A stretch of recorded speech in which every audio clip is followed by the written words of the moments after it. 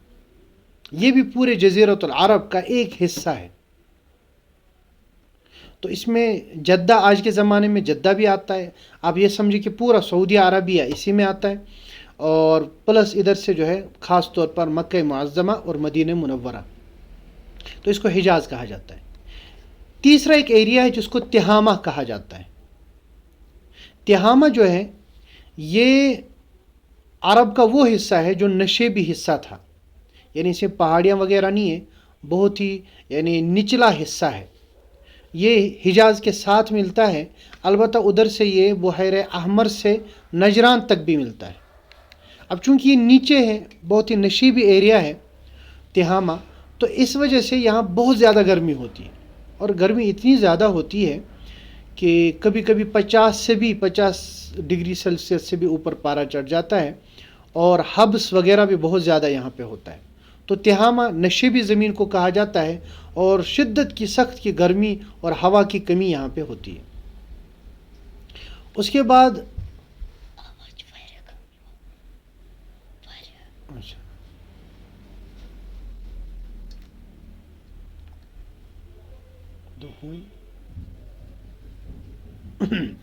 اس کے بعد چوتھا جو ایریا ہے وہ نجد کہلاتا ہے۔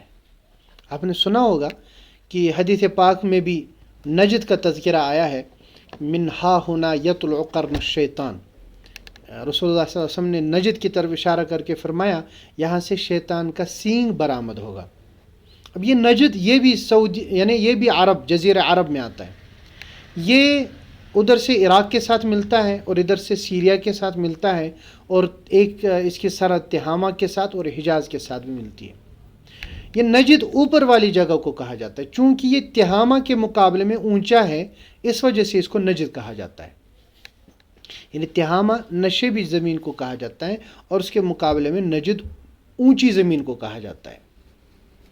اور یہ بلکہ عرب میں جو ہے یہ بہت ہی رائج تھا، آپ آگے انشاءاللہ پڑھیں گے کہ مکہ مکرمہ میں بھی اب بھی، بلکہ مدینہ طیبہ میں بھی آپ جب جائیں گے وہاں پہ بھی دو قسم کی جگہیں ہوتی ہیں۔ ایک کو معلا کہا جاتا ہے، اس کی جمع معلات آتی ہے، یعنی وہ جگہ جو اوپر والی جگہیں ہیں جو بلندی پہ واقع ہیں، اور کچھ جگہیں جن کو مسفلہ کہا جاتا ہے جو نشیبی جگہیں نیچے واقع ہیں۔ تو اسی سے احادیث میں آتا ہے عوالی مدینہ، آپ وہ بھی انشاءاللہ پڑھیں گے اللہ تعالیٰ چاہے تو۔ عوالی مدینہ یعنی مدینے کی وہ جگہیں جو اوپر کو تھی، یعنی جو تھوڑی اونچی تھی۔ تو بالکل اسی طرح سے جزیرہ عرب میں نجد اونچی جگہ کو کہا جاتا تھا، یعنی اونچی جگہ پہ یہ واقع تھا، اور اس کے مقابلے میں تہامہ نچلی اور نشیبی جگہ پہ واقع تھا۔ تو یہ چوتھا ایریا ہے اس کا۔ اور پانچواں ایریا ہے یمامہ۔ یہ نجد اور یمن کے درمیان یہ ایریا پڑتا ہے جس کو یمامہ کہا جاتا ہے۔ یہیں سے ایک وہ دجال اور ایک وہ کذاب اسود عنسی، نہیں بلکہ مسیلمہ کذاب وہ یہیں یمامہ سے نکلا تھا، اور اس نے رسول اللہ صلی اللہ علیہ وسلم کے زمانے ہی میں دعوی نبوت کیا تھا۔ اس کا تذکرہ انشاءاللہ سیرت کے اخیر میں آئے گا۔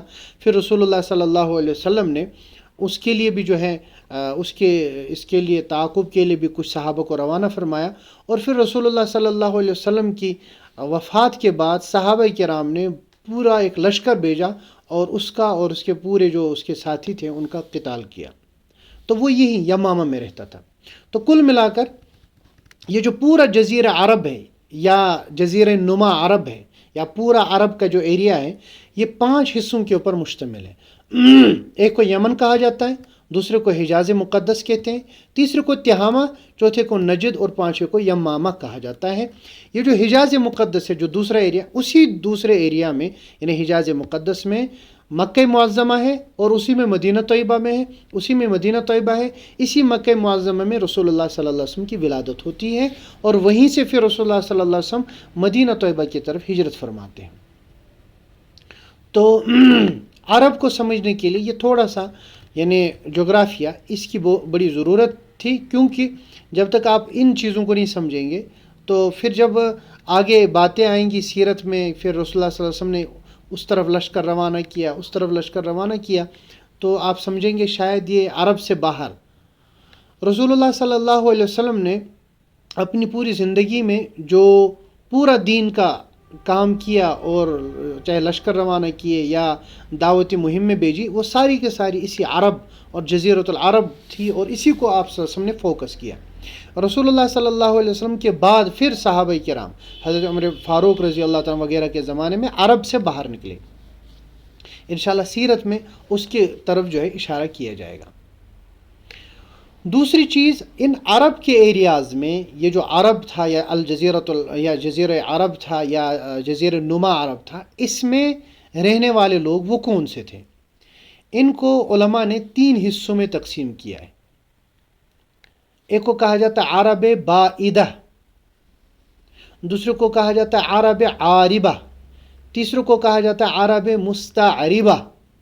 اس کو بھی سمجھنا ضروری ہے، کیونکہ ہمیں پھر متعین کرنا ہے کہ رسول اللہ صلی اللہ علیہ وسلم ان میں سے کس قوم سے تھے۔ عرب بائدہ کا مطلب یہ ہے وہ عرب یا وہ خاندان اور وہ قبیلے جو آہستہ آہستہ ختم ہو گئے، جن کا نام و نشان ہی مٹ گیا، جو پھر رہے ہی نہیں۔ جیسے آپ نے قرآن پاک کا مطالعہ کیا ہو یا سنا ہو آپ نے قرآن پاک، تو آپ نے قوم عاد کا، قوم سمود کا، اسی طرح سے جرہم کا، جرہم الاولیٰ کا، اسی طرح سے تسم کا، ان کا آپ نے تذکرہ سنا ہوگا قرآن میں۔ وَإِلَىٰ عَادٍ أَخَاهُمْ هُودًا، عاد، قوم عاد کی طرف ہم نے حضرت ہود علیہ السلام کو بھیجا، وہ پیغمبر تھے جو ان کی طرف گئے۔ وَإِلَىٰ ثَمُودَ أَخَاهُمْ صَالِحًا، اور قوم سمود کی طرف ہم نے حضرت صالح علیہ السلام کو بھیجا۔ اب یہ 2 پیغمبر ان کی طرف گئے۔ پھر پورے قرآن پاک میں الگ الگ جگہوں پہ ذکر ہے کہ حضرت ہود علیہ السلام کو کس طرح انہوں نے پریشان کیا، ان کی دعوت کو رد کیا، اور حضرت صالح علیہ السلام کی دعوت کو کس طرح قوم سمود نے رد کیا۔ پھر اس کے بعد رسول اللہ صلی اللہ علیہ وسلم کی تعلیمات کے مطابق اور قرآن پاک کی تعلیمات کے مطابق اللہ تبارک و تعالیٰ کا عذاب ان کے اوپر نازل ہو گیا، اور ان کو اللہ تبارک و تعالیٰ نے صفحہ ہستی سے ختم کر دیا۔ یہ رسول اللہ صلی اللہ علیہ وسلم سے ہزاروں سال پہلے یہ رہا کرتے تھے اسی عرب کے اندر، قوم عاد، قوم ثمود۔ تو ان تمام کو عرب بائدہ کہا جاتا ہے۔ بائدہ کا مطلب جو نیست نابود ہو چکے، جن کی کوئی ذریت وغیرہ نہیں ہے، جن کا کوئی پیچھے بچا ہی نہیں ہے۔ اس کے بعد دوسری جو قوم ہے ان کو کہا جاتا ہے عرب عاربہ، عرب عاربہ۔ یمن کا ایک بڑا بادشاہ تھا، یمن کا ایک بڑا بادشاہ تھا، اس کا نام تھا قحطان۔ یہ سمجھے آپ یمن کے بادشاہوں کا سب سے بڑا یہ تھا، رئیس تھا، تو قحطان اس کو کہا جاتا تھا۔ اس کے 2 بیٹے تھے، یا اس کی اولاد جو ہے ان کو 2 سلسلوں میں جو ہے تقسیم کیا جاتا ہے۔ ایک ان کا بیٹا تھا یعرب، اور دوسرا ان کا بیٹا تھا جرہم۔ یعرب، اس کی جو پوری جو ہے اولادیں جو چلی، تو انہوں نے پھر یمن کی جو سلطنت، یعنی یمن کا جو ایریا جو ابھی میں نے بتایا، اس کو انہوں نے آباد کیا، اور اسی ایریا میں ان کی حکومتیں بھی ہوئی پھر۔ تو یمن کے ایریاز میں وہ قحطانی رہتے تھے، اور آج کے زمانے میں بھی اگر آپ جو ہے آپ کا جانا ہوگا وہاں، یا آپ اور کہیں سعودیہ وغیرہ میں کسی سے ملیں گے، تو آپ سنیں گے کہ وہ قحطانی اپنے آپ کو اب بھی لکھتے کہ ہم قحطانی ہیں۔ تو وہ یہی عرب عاربہ یعنی قحطانی کی نسل سے وہ ہے۔ اس کے علاوہ قحطانی کا دوسرا بیٹا جرہم تھا۔ یہ جو جرہم تھا، یہ جرہم اس نے شفٹ کیا تھا حجاز مقدس، یعنی وہ اس نے سمجھے ہجرت کی تھی حجاز کی طرف، اور پھر حجاز ہی کے اندر وہ آباد ہوا، اور حجاز ہی کے اندر وہ رہا، اور حجاز کے اندر اس کی پھر مملکت بنی، اور وہیں پہ جو ہے ان کی وہ ساری پھر ان کی جو ہے نسلیں وہیں چلی۔ تو آگے انشاءاللہ آپ ابھی پڑھیں گے کہ یہی جرہم جو ہے انہی کا قبیلہ مکہ معظمہ کے پاس آباد تھا، پھر حضرت اسماعیل کا انہی کی ایک عورت سے نکاح ہو گیا، پھر انہی کی نسل پھر آگے چلی. وہ آپ آگے بڑھیں گے تو یہ عرب عاربہ کہلاتے، جو قحطانی کے 2 بیٹے ان کی نسل سے جو چلے.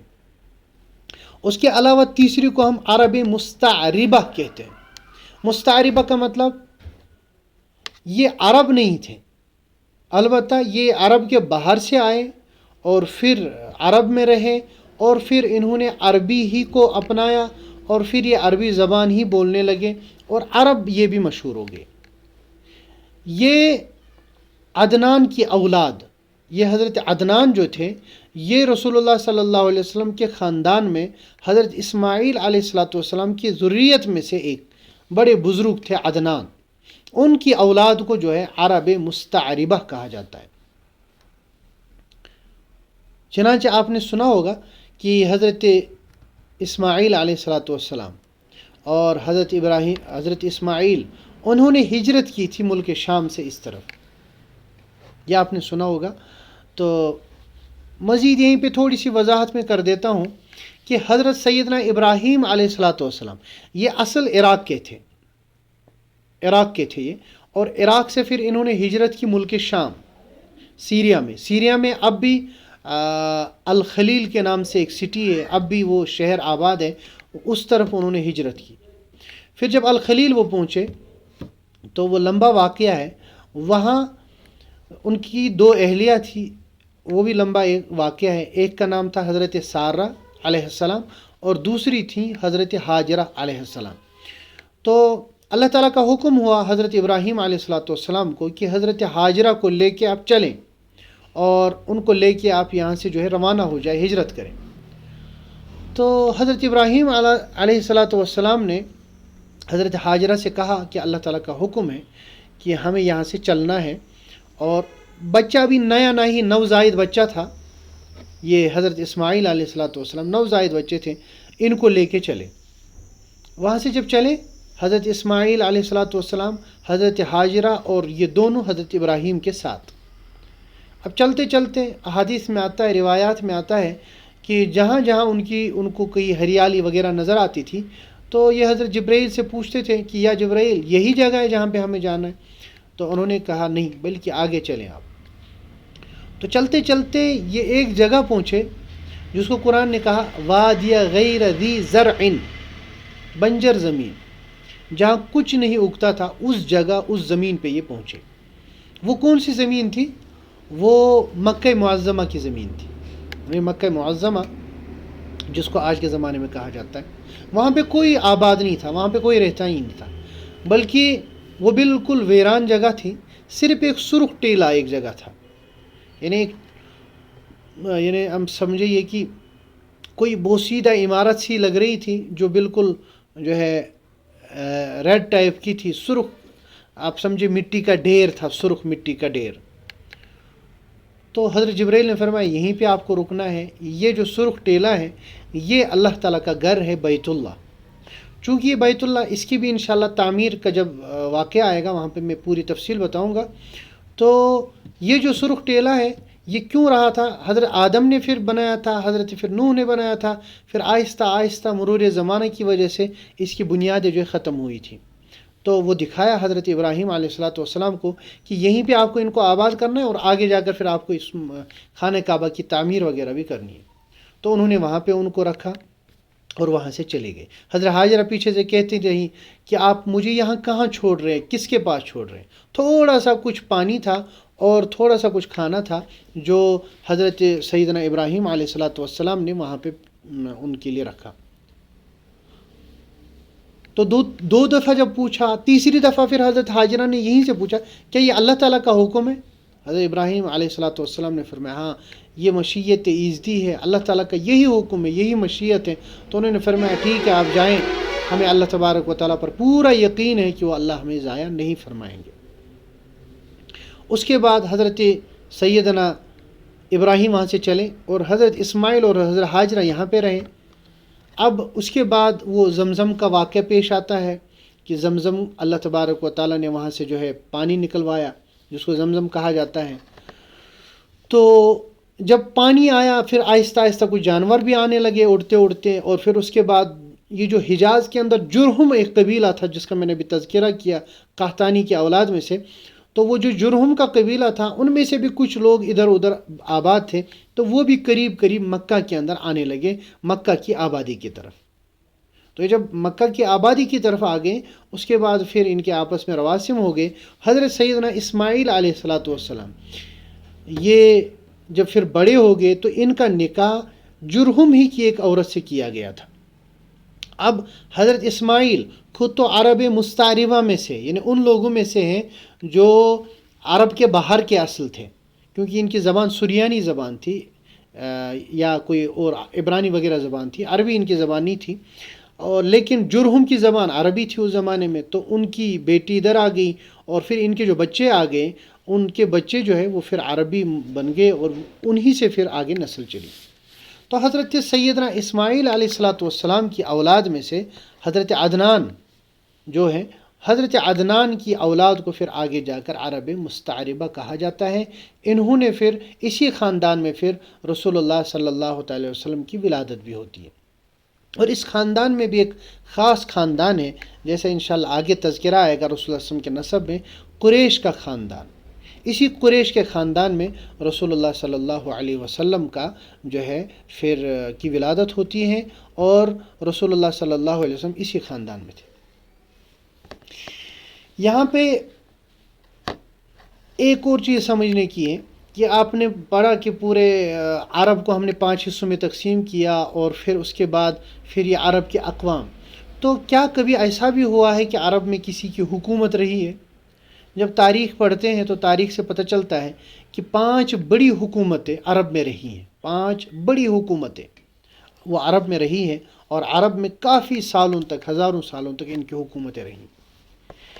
ایک حکومت کو کہا جاتا ہے معینی حکومت، یمن کا ایک جگہ ہے معین، تو یہ اس کا پائے تخت تھا، اور یہاں ایک بڑی شاندار حکومت تھی جس کو معینی حکومت یا معینی سلطنت کہا جاتا ہے۔ اسی طرح سے ایک اور دوسری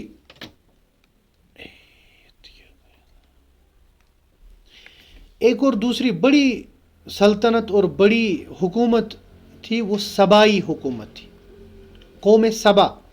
آپ نے سنا ہوگا، جس کا تذکرہ اللہ تبارک و تعالیٰ نے قرآن میں بھی 22ویں پارے میں فرمایا ہے، لقد کان لسبأ فی مسکنہم آیہ۔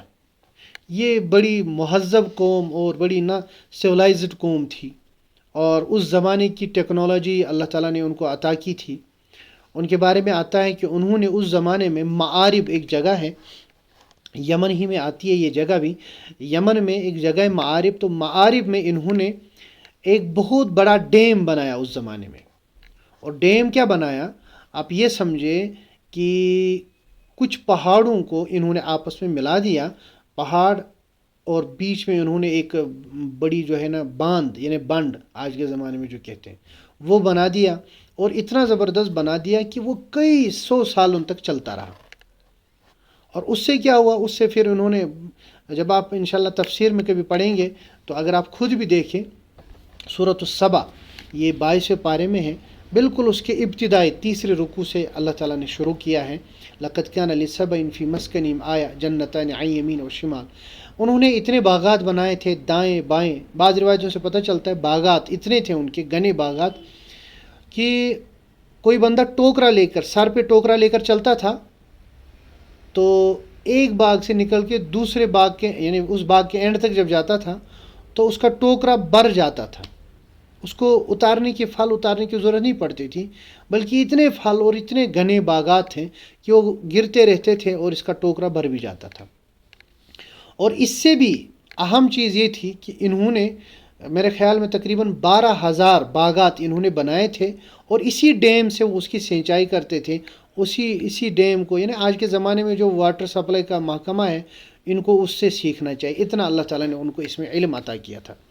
تو یہ قوم سبا تھی، یہ قوم، تو ان کی حکومت بھی بڑی زبردست رہی۔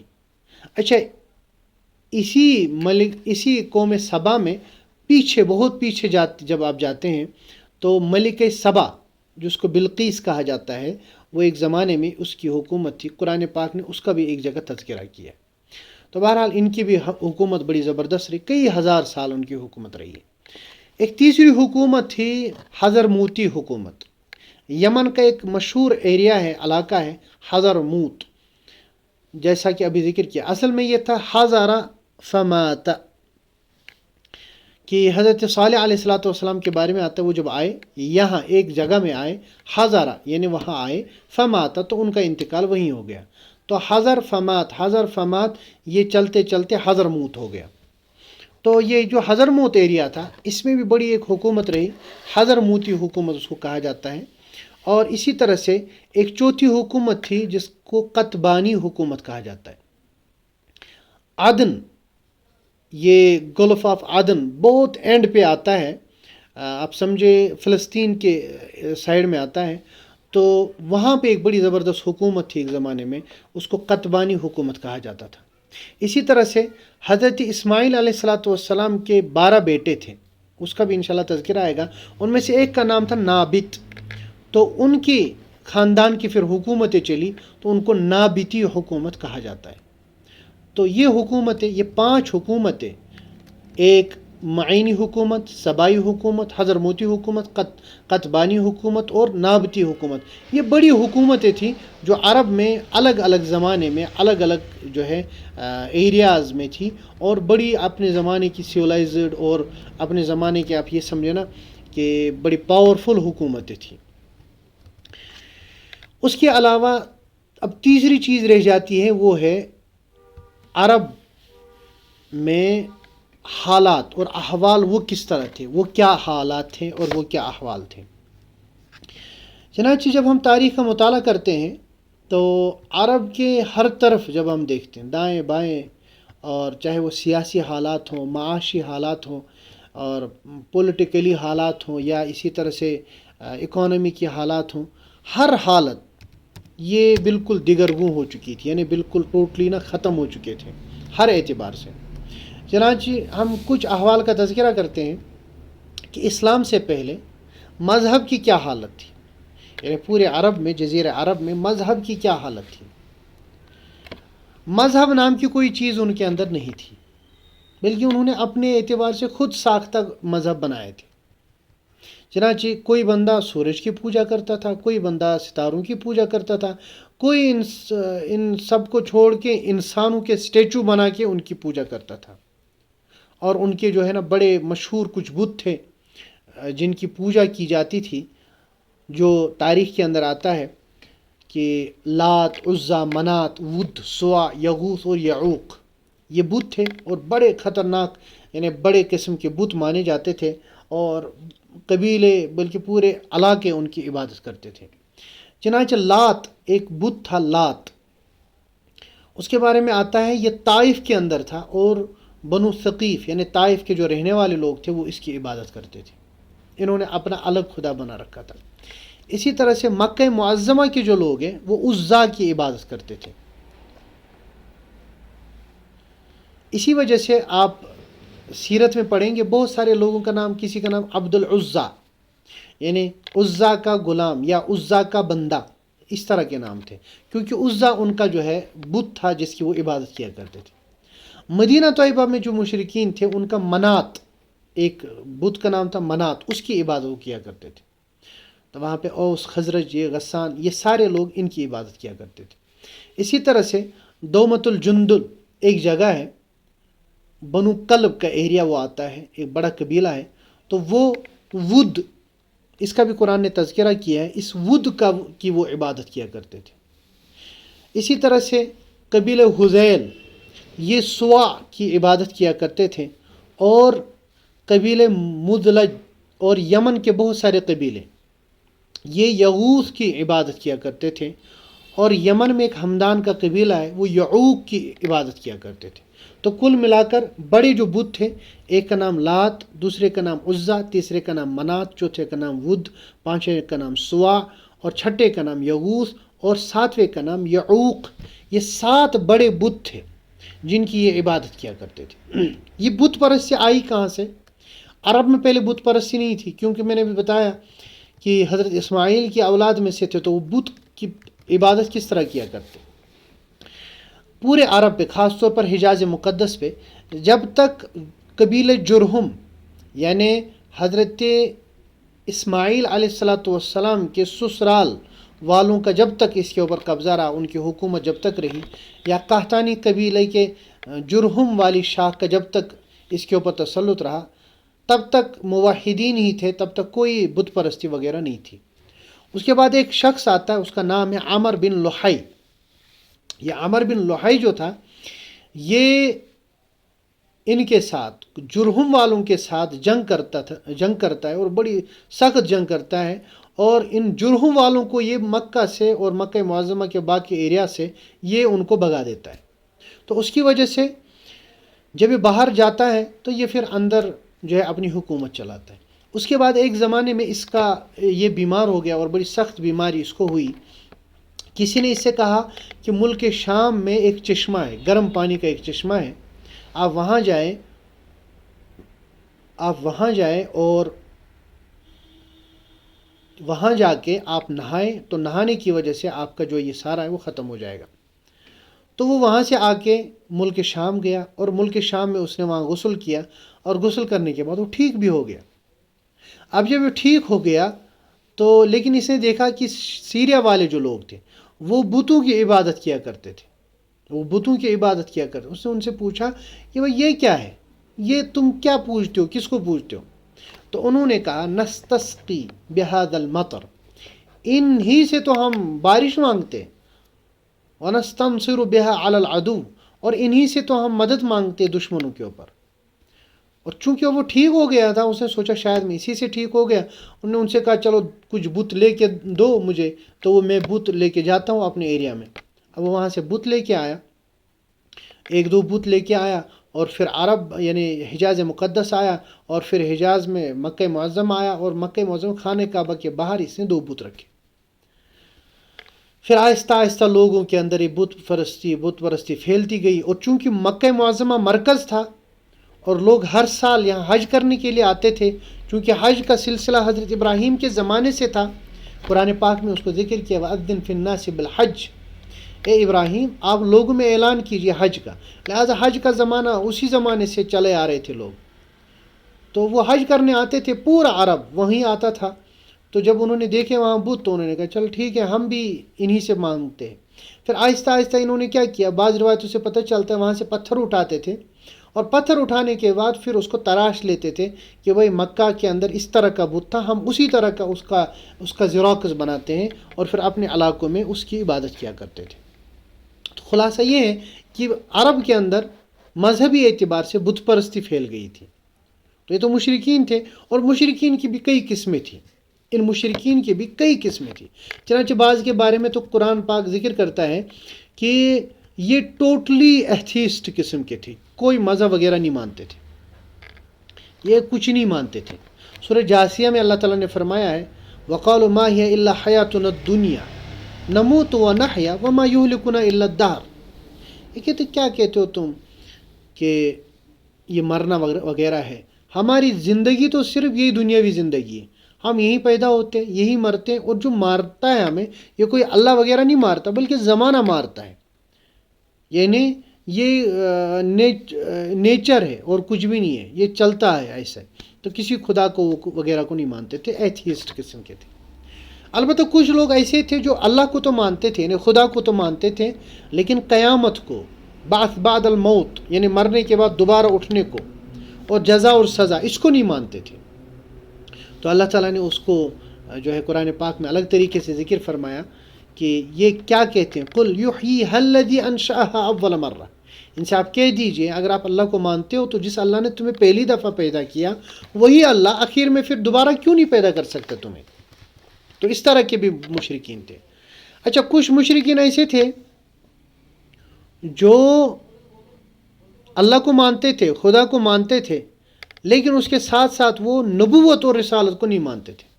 وہ سوچتے تھے نبی اور رسول یہ تو فرشتہ ہو سکتا ہے، انسان نہیں ہو سکتا.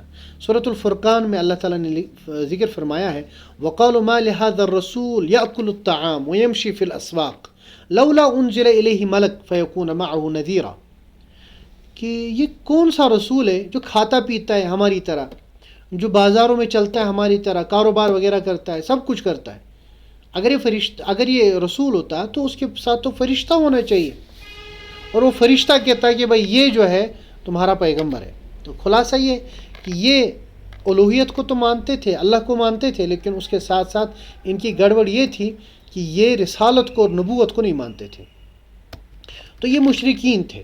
اور مشرکین کے ساتھ ساتھ عرب میں اب عیسائیت بھی آ گئی تھی، اور عیسائیت کے ساتھ ساتھ یہودیت بھی آ گئی تھی، اور کچھ لوگ آتش پرست بھی تھے، یعنی کرسچینٹی بھی پھیل گئی تھی، اور اسی طرح سے جوڈزم بھی پھیل گیا تھا، اور اسی طرح سے جو ہے آتش پرست جو آگ کی پوجا کرتے ہیں، زرتشت جن کو کہتے ہیں، وہ بھی پھیل گئے تھے.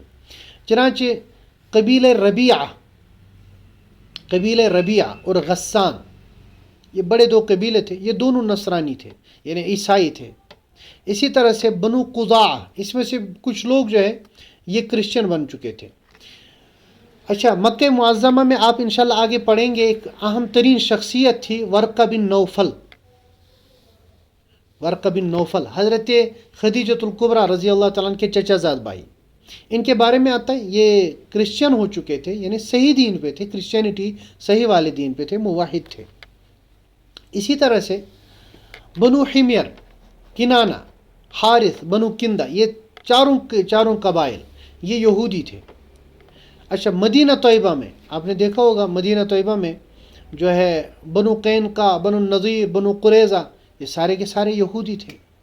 اسی طرح بنو تمیم، ایک بڑا قبیلہ، مشہور قبیلہ ہے عرب کا، یہ مجوسی یعنی آتش پرست تھے. تو کل ملا کر یہ کہ عرب میں ایک زمانے میں جس میں حضرت سیدنا ابراہیم، حضرت سیدنا اسماعیل اور پھر ان کی اولادیں، انہوں نے توحید کا کام کیا. آہستہ آہستہ وہاں پہ جو ہے بت پرستی کس طرح پھیل گئی، اور اس کے ساتھ ساتھ کرسچینٹی بھی آ گئی، اس کے ساتھ ساتھ یہودیت بھی آ گئی، اس کے ساتھ ساتھ مجوسیت بھی آ گئی. تو یہ مذہبی حالت تھی. جب رسول اللہ صلی اللہ علیہ وسلم کی ولادت ہوتی ہے اس وقت یہ حالت تھی. سیاسی حالت کیا تھی؟ سیاسی حالت یہ تھی کہ ان کا کوئی نہ لیڈر تھا. پورا عرب چونکہ یہ سارے کے سارے جو ہے یعنی بلکہ اکثریت اس میں وہ تھی جنہوں نے کوئی بڑی حکومت وغیرہ نہیں دیکھی تھی.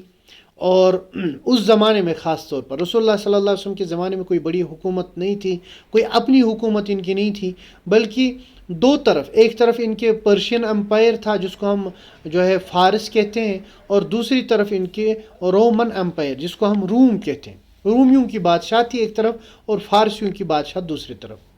فارس، ایران وغیرہ جو ایریا ہے اس کے اوپر فارسیوں کا قبضہ تھا، اور وہ آتش پرست تھے، یعنی آگ کی پوجا کرنے والے. اور دوسری طرف جو ہے ملک شام، سیریا وغیرہ، وہاں پہ جو ہے عیسائیوں کا قبضہ تھا، رومیوں کا قبضہ تھا. تو یہ دو اس وقت کی سپر پاورز تھی، اور اس کے درمیان میں یہ جو ہے جزیرۃ العرب آتا تھا، اور جزیرۃ العرب کے ارد گرد انہوں نے اپنے جال پھیلائے تھے. لیکن چونکہ جزیرۃ العرب میں ان کے لیے کوئی جو ہے یعنی اٹریکشن نہیں تھی کسی چیز میں، لہٰذا انہوں نے اس کو جو ہے یوں ہی اگنور کر دیا. اور خاص طور پر جزیرۃ العرب میں حجاز مقدس کو تو انہوں نے ٹوٹلی اگنور کیا تھا. البتہ دور کے کچھ علاقے، یمن کے کچھ علاقے، اسی طرح سے پھر عمان وغیرہ کے کچھ علاقے، اس پہ جو ہے انہوں نے قبضے کیے تھے، کیونکہ وہ زیادہ خوشحال وغیرہ یہ چیزیں تھیں اس میں. اور تیسری چیز ہے اخلاقی حالت اور سماجی حالت. کیا تھی عرب میں؟ یہ آپ کو معلوم ہے کہ عرب کی حالت اس وقت یعنی اللہ بچائے انسانیت سے بہت ہی نیچے گر چکی تھی. وہ معاشرہ جو اپنی بچیوں کو زندہ درگور کر سکتا ہے، یعنی بچی پیدا ہوگی اور وہ تھوڑی بڑی بھی ہوگی یا تھوڑی بڑی یا چھوٹی ہے بھی، اس کو زندہ ہی دفن کر دیتے تھے. قرآن پاک میں اس کو اس طرح بیان کیا گیا ہے، وَإِذَا بُشِّرَ أَحَدُهُم بِالْأُنثَىٰ ظَلَّ وَجْهُهُ مُسْوَدًّا وَهُوَ كَظِيمٌ يَتَوَارَىٰ مِنَ الْقَوْمِ مِنْ سُوءِ مَا بُشِّرَ بِهِ أَيُمْسِكُهُ عَلَىٰ هُونٍ أَمْ يَدُسُّهُ فِي التُّرَابِ. یعنی جب کسی کو بشارت دی جاتی تھی، کسی کو کہا جاتا تھا بھائی بیٹی پیدا ہو گئی، تو کالا پڑ جاتا تھا، اس کا چہرہ کالا ہو جاتا تھا، اور غصے سے جو ہے وہ یعنی غصہ پی جاتا تھا، غصے سے وہ جو ہے سرخ ہو جاتا تھا. اور پھر سوچتا تھا کہ میں یہ جو بدنامی میری ہوئی کیا کروں میں اس کو لے کر. یعنی اس طرح کی حالت تھی. اللہ بچائے آج کے زمانے میں آہستہ آہستہ ہمارے معاشرے میں بھی خرابیاں آ رہی ہے. یعنی بیٹی پیدا ہونا اس کو جو ہے عار تصور کیا جاتا ہے کہ کوئی میرا داماد بنے گا، یہ سوچتے لوگ. یہ نہیں سوچتے کہ بھائی ہم بھی تو کسی کے داماد ہیں. یہ نہیں سوچتے کہ ہم بھی تو کسی کے داماد ہیں، اور ہماری والدہ نہیں ہوتی تو ہم کیسے ہوتے، اور یہ جو ہے ہماری شریک حیات نہیں ہوتی تو پھر اگلی نسل کس طرح چلے گی. تو یہ جو ہے ان کی فکریں تبدیل ہو چکی تھی. اچھا، اس کے علاوہ قتل و غارت گری کی حالت یہ تھی کہ چھوٹی سی چھوٹی بات کے اوپر لڑتے تھے، جھگڑتے تھے، اور اتنا لڑتے جھگڑتے تھے کہ سالوں نہیں، دسیوں نہیں، بیسیوں نہیں، 100 200 سال تک جنگیں چلتی تھی صرف باتوں کی لڑائی پہ. اور ایک جب والد کا انتقال ہوتا تھا تو مرنے سے پہلے انتقال سے پہلے وہ اپنے بچے سے کہہ دیتا تھا، بیٹا فلاں قبیلے کے ساتھ ہماری جنگ ہے، خاندانی جنگ ہے، تو اس کو برقرار رکھنا. اور وہ اس کو فخر سمجھتے تھے اس کو برقرار رکھنا. آپ سیرت میں جب سیرت طیبہ کا آپ انشاءاللہ مطالعہ کریں گے، پڑھیں گے، تو آپ کو پہلے جو مواقع ہیں ان میں آپ کو نظر آئے گا کہ چھوٹی سی بات ہوتی تھی نا، فوراً تلواریں نیام سے نکل جاتی تھی، تلواریں نکال دیتے، سوچ لیتے تھے تلواریں کہ بھائی ہاں بس مرنے لڑنے کے لیے تیار ہو جاتے تھے. تو یہ عرب کی حالت تھی اس وقت. اچھا، اس کے علاوہ اللہ بچائے شراب اور شباب، اس کی بھی جو ہے انتہا ہو چکی تھی. جگہ جگہ وہاں پہ قہوہ خانے تھے، یعنی پروسٹیچیوٹ سینٹرز، جگہ جگہ اس طرح کی چیزیں تھیں. اور اس کے علاوہ شراب کا تو کہنا ہی کیا، احادیث سے پتہ چلتا ہے کہ بعض لوگوں کے یہاں، اور تفاسیر کی روایت میں خاص طور پر آتا ہے، بعض حضرات کے یہاں 2 سال، 100 سال، 200 سال پرانی شرابیں تھیں. اور جس کے بعد جتنی بڑی پرانی شراب ہوتی تھی نا، وہ اتنا زیادہ فخر کیا کرتا تھا. اچھا، سود انٹرسٹ، سود ہی نہیں ہوتا تھا بلکہ سود در سود در سود، سود ہی کو وہ تجارت سمجھتے تھے. وہ تو کہتے تھے تجارت تو اصل سود ہے، اصل تو یہی ہے، اصل تو انٹرسٹ ہے. اللہ بچائے یہ دونوں چیزیں، یہ بلکہ یہ تینوں چیزیں آج کے زمانے میں اللہ بچائے پھر سے ہمارے نا پوری دنیا کے معاشروں میں پھر سے واپس آ رہی ہے. چنانچہ بے حیائی بھی بہت زیادہ بڑھ رہی ہے. اور آپ دیکھیں پروسٹیچیوٹ سینٹرز کی برمار ہو رہی ہے، سنیماؤں کی برمار ہو رہی ہے، باقی جگہوں کی. اب اپنے کشمیر کی دیکھیں، آئے دن خبریں اللہ بچائے ایسی آتی رہتی ہیں. تو یہ ساری کی ساری جاہلیت کی رسمیں. اس کے ساتھ ساتھ اب سود دیکھیں، سود کو تو اب گناہ ہی نہیں ہم سمجھتے. آج کے زمانے میں کون سود کو برا سمجھتا ہے؟ کہتے ہیں بھائی کوئی مسئلہ نہیں چلے گا. حالانکہ سود کے خلاف آپ پڑھیں گے، سود کے خلاف قرآن پاک میں اللہ تعالیٰ اور رسول اللہ صلی اللہ علیہ وسلم کا اعلان جنگ بیان کیا ہے. فَإِن لَمْ تَفْعَلُوا فَأْذَنُوا بِحَرْبٍ مِّنَ اللَّهِ وَرَسُولِهِ. اگر تم سود نہیں چھوڑتے تو اللہ اور اللہ کے رسول صلی اللہ علیہ وسلم تمہارے ساتھ اعلان جنگ کرتے ہیں. اور تیسری چیز شراب. اب دیکھیں آج کے زمانے میں تو اب یہاں کی حکومت ہے، یہاں کے یعنی قانون ساز ادارے، وہ تک اب کہتے ہیں کہ بھائی یہاں تو اب جو ہے ڈرگز اور باقی چیزوں کی برمار ہو چکی ہے، اب کچھ آپ لوگ کریں. یعنی علماء سے آپ کہتے ہیں کہ اب آپ ہی لوگ کیا کچھ کریں. اتنے ڈرگز ہیں، قسم قسم کے ڈرگز ہمارے معاشرے میں، اور شراب کی تو بات ہی نہیں کتنی. تو خلاصہ یہ ہے، یہ یعنی ایک معاشرے میں جو برائیاں ہونی چاہیے، جو انتہا قسم کی برائیاں، وہ عرب کے معاشرے میں پائی جاتی تھی. چاہے وہ اخلاقی برائیاں ہوں، چاہے وہ معاشرتی برائیاں ہوں، چاہے وہ سماجی برائیاں ہوں، چاہے وہ اکانومی کی یعنی معاشی برائیاں ہوں، چاہے وہ سیاسی برائیاں ہوں، ہر قسم کی برائی ان کے اندر موجود تھی. تو یہ عرب کا معاشرہ تھا، جس عرب کے معاشرے میں اللہ تبارک و تعالیٰ نے حضرت رسول عربی صلی اللہ علیہ وسلم کو مبعوث فرمایا، اور پھر ان پہ رسول اللہ صلی اللہ علیہ وسلم نے محنت کی.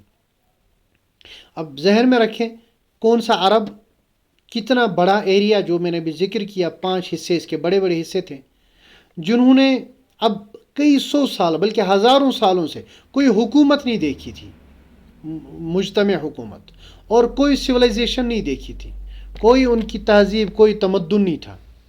ایسی قومیں، اور ان کا کوئی سیاسی جو ہے استحکام نہیں تھا، معاشی طور پر بھی ختم، معاشرتی طور پر ختم، سماجی طور پر ختم، اخلاقی طور پر ختم، ہر اعتبار سے جو ہے وہ یعنی انسانیت سے بھی نیچے گر چکے تھے۔ ایسی حالت میں اللہ تبارک و تعالیٰ نے حضور پاک صلی اللہ علیہ وسلم کو مبعوث فرمایا، اور پھر آگے دیکھیں کہ رسول اللہ صلی اللہ علیہ وسلم نے کس طرح ایک خاموش انقلاب اس پورے جزیرۃ العرب میں پیدا فرمایا۔ اللہ تعالیٰ کہنے سننے سے زیادہ عمل کی توفیق عطا فرمائے، اور رسول اللہ صلی اللہ علیہ وسلم کے نقش قدم پہ چلنے کی توفیق عطا فرمائے، اور سیرت طیبہ پڑھنے، سننے، سمجھنے اور اس کے مطابق زندگی گزارنے کی توفیق عطا فرمائے۔ وآخر دعوانا ان الحمد للہ رب العالمین۔